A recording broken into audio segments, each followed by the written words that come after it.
नमस्कार दोस्तों, जय हिंद जय Bharat. Welcome my YouTube channel CDRK Saini BEd classes. देखिए, हमारे यूट्यूब चैनल के माध्यम से आप सभी के लिए पाठ योजना निर्माण कार्यक्रम चलाया जा रहा है।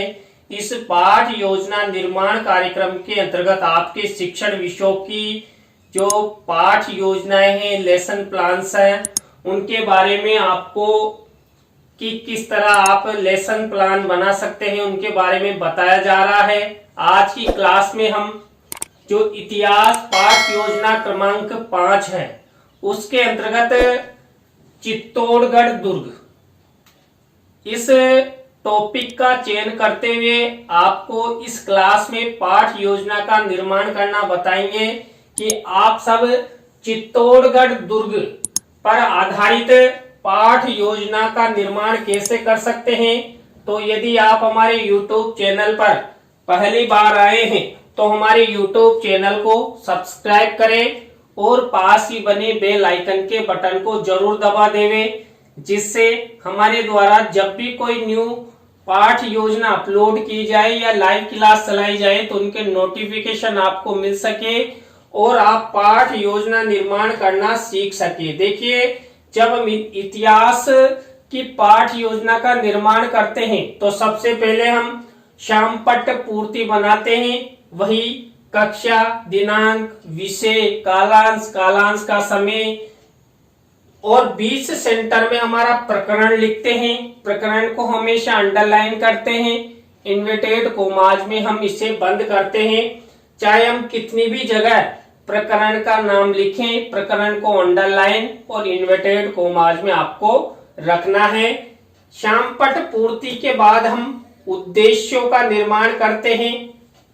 देखिए, उद्देश्यों का फॉर्मेट ये है: उद्देश्य, विशिष्टीकरण और अपेक्षित व्यवहारगत परिवर्तन। देखिए, कई जगह आपको सामान्य उद्देश्य, विशिष्ट उद्देश्य मिलेंगे, तो ये सामान्य उद्देश्य हो सकते हैं, ये विशिष्ट उद्देश्य हो सकते हैं। तो यहाँ पर ज्ञान से संबंधित ये विशिष्टीकरण है और ये अपेक्षित व्यवहारगत परिवर्तन है।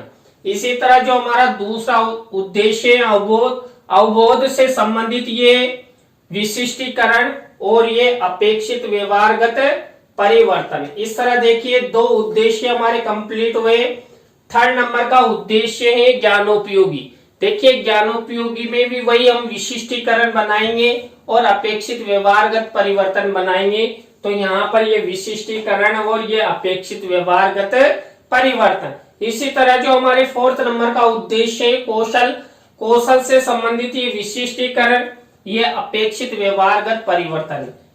इसके बाद फिफ्थ नंबर का हमारा उद्देश्य है अभिरुचि, अभिरुचि से संबंधित ये विशिष्टीकरण, ये अपेक्षित व्यवहारगत परिवर्तन। 6 नंबर का उद्देश्य अभिवृत्ति, अभिवृत्ति से संबंधित ये विशिष्टीकरण, ये अपेक्षित व्यवहारगत परिवर्तन। देखिए, आपको भी इसी फॉर्मेट का उपयोग करते हुए इतिहास शिक्षण की पाठ योजना का निर्माण करेंगे आप। यदि आप इस तरह इसी फॉर्मेट में पाठ योजना का निर्माण करते हैं तो आपकी पाठ योजना अच्छी होगी। इसके बाद देखिए, हम कक्षा शिक्षण सहायक सामग्री का कॉलम बनाते हैं। कक्षा शिक्षण सहायक सामग्री दो प्रकार की होती है, सामान्य और विशिष्ट। इसमें मुख्य रूप से होती है विशिष्ट। देखिए, विशिष्ट शिक्षण सहायक सामग्री के अंतर्गत हम चार्ट, चित्र, प्रतिकृति, मॉडल आदि का निर्माण करते हैं। तो इस पाठ योजना में चार्ट और चित्र का प्रयोग किया गया है। इसके बाद पूर्व ज्ञान। तो देखिए, छात्र चित्तौड़गढ़ दुर्ग के बारे में सामान्य जानकारी रखते हैं। ये हुई हमारी शामपट्ट पूर्ति, उद्देश्यों का निर्माण, उद्देश्यों के अंतर्गत विशिष्टीकरण, अपेक्षित व्यवहारगत परिवर्तन, कक्षा शिक्षण सहायक सामग्री और पूर्व ज्ञान। अब हमारी मुख्य पाठ योजना शुरू होती है, जो होती है प्रस्तावना की फर्स्ट स्टेप से। देखिए, प्रस्तावना हमारा पहला शिक्षण बिंदु होता है। इसके अंतर्गत मैंने आपको बताया, हम 3 से 5 प्रश्न बनाते हैं। अंतिम प्रश्न समस्यात्मक होता है, प्रश्नों में तारतम्यता होती है और जो हम छात्रों को प्रश्न वितरण करते हैं और जो छात्रों से उत्तर मिलता है उसी उत्तर से हमारा प्रश्न बनना चाहिए। देखें यहाँ पर भी इसी तरह प्रश्नों में तारतम्यता है, उत्तरों से प्रश्न बने हुए हैं। पहला है कौन कौन से पक्षी घोंसला बनाते हैं।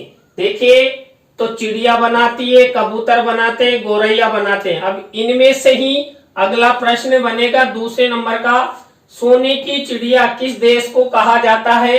तो सोने की चिड़िया भारत देश को कहा जाता है। अब इसी भारत से हमारा अगला प्रश्न बना हुआ है, भारत में सर्वाधिक सीमेंट कौन से राज्य में उत्पादित होती है। देखिए राजस्थान में उत्पादित होती है।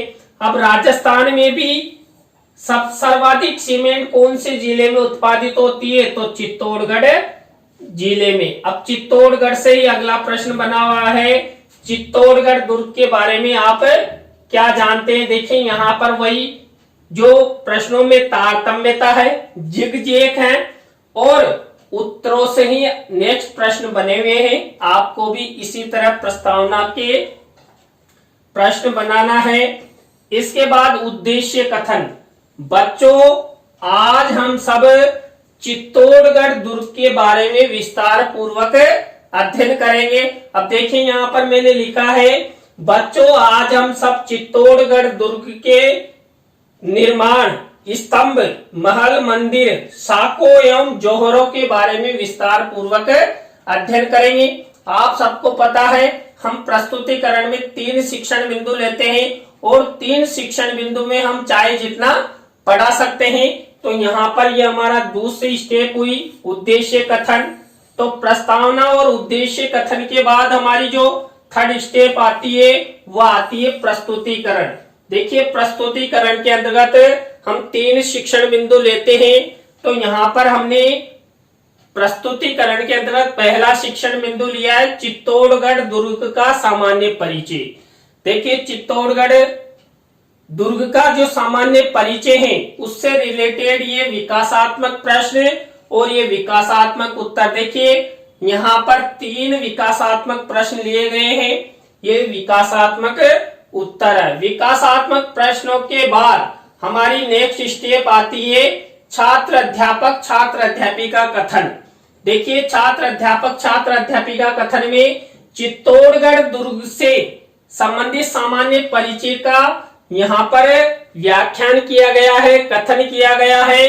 तो ये मौखिक रूप से होता है, लेकिन जब आप दैनिक पाठ योजना निर्माण करते हैं तो उसमें आपको यहाँ पर लिखना है। अब इसी में से मुख्य शब्द सेंटेंस को हम श्यामपट्ट वाले जो मिनीचर होता है इसमें देखिए मैंने ब्लैक शीट का मिनीचर लगाते हुए इस पर मुख्य शब्द सेंटेंस लिख दिए हैं और इसी से रिलेटेड यहाँ पर चित्तौड़गढ़ दुर्ग का चित्र मिनीचर के रूप में लगाया है। आपको भी इसी तरह इसी फॉर्मेट का उपयोग करते हुए इस प्रकार जो छात्र अध्यापक छात्र अध्यापिका कथन है वो बनाना है, जिससे आपकी पाठ योजना अच्छी बने, छात्रों के लिए उपयोगी हो और एक सिस्टम से बने। अब छात्र अध्यापक छात्र अध्यापिका कथन के बाद हम जो चित्तौड़गढ़ दुर्ग का सामान्य परिचय के बारे में जो हमने छात्र अध्यापक छात्र अध्यापिका कथन किया उसी में से हम बोध प्रश्न पूछते हैं। और मैंने आपको बता भी दिया है कि बोध प्रश्न हम 3 से 5 बोध प्रश्न पूछ सकते हैं। हमारी जितनी विषय वस्तु होगी उसके आधार पर हम प्रश्न पूछ सकते हैं। तो मैंने यहाँ 5 बोध प्रश्न बनाए हैं और ये बोध उत्तर हैं। ये हमारी पहली स्टेप पूरी हुई। किसमें? प्रस्तुतिकरण में। पहली स्टेप के अंतर्गत हमने जो चित्तौड़गढ़ दुर्ग का सामान्य परिचय ये शिक्षण बिंदु लिया। इसके अंतर्गत हमने विकासात्मक प्रश्न, विकासात्मक प्रश्नों के बाद वही छात्र अध्यापक छात्र अध्यापिका कथन और बोध प्रश्न। हमारी सेकंड स्टेप देखिए, जो सेकंड शिक्षण बिंदु हमने लिया है चित्तौड़गढ़ दुर्ग के महल, स्तंभ और मंदिर। तो ये चित्तौड़गढ़ दुर्ग के महल, स्तंभ और मंदिर से रिलेटेड ये विकासात्मक प्रश्न, ये विकासात्मक उत्तर। आपको भी इसी तरह विकासात्मक प्रश्न और विकासात्मक उत्तर लिखने हैं। इसके बाद वही छात्र अध्यापक छात्र अध्यापिका कथन। ये देखिए यहाँ पर चित्तौड़गढ़ दुर्ग के महल स्तंभ मंदिर से रिलेटेड ये छात्र अध्यापक छात्र अध्यापिका कथन है और इसी में से मुख्य शब्द सेंटेंस को यहाँ पर श्याम पट्ट वाले कॉलम में मिनिएचर में लिखा गया है और इसी से रिलेटेड देखिए यहाँ पर ये पद्मिनी का महल है, ये जो यहाँ पर स्तंभ है कौन सा विजय स्तंभ, इससे रिलेटेड चित्र मेंशन किया गया है। तो ये हमारी दूसरी स्टेप के अंतर्गत छात्र अध्यापक छात्र अध्यापिका कथन हुई।